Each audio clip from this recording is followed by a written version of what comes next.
जय मसीह की।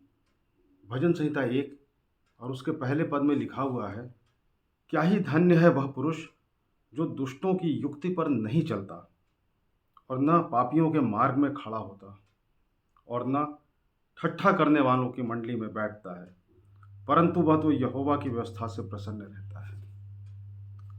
कुछ अजीब सी बात लगती है।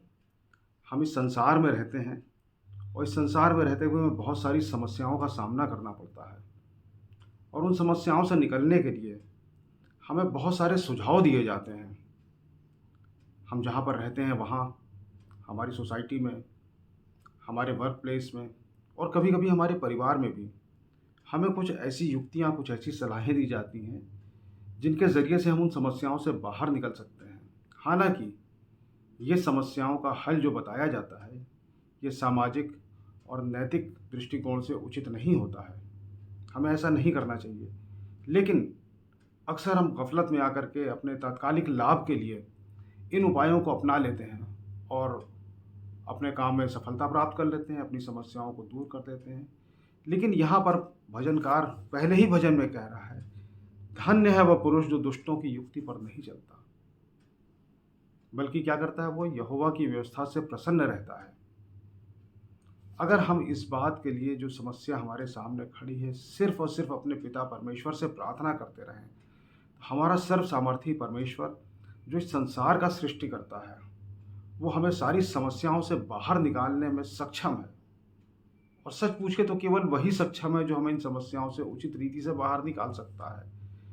कपटपूर्ण उपायों से अगर तात्कालिक रूप से हम बाहर निकल भी आएँ, तो आगे चल के हम उससे और गहरी समस्या में फँस जाते हैं। लेकिन परमेश्वर का वचन हमसे कहता है कि हम यहोवा की व्यवस्था पर प्रसन्न रहें और उसी पर चलें।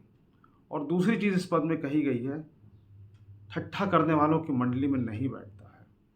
ठट्ठा करने वालों की मंडली में बैठने का मतलब ये नहीं है कि हम प्रसन्न ना रहें।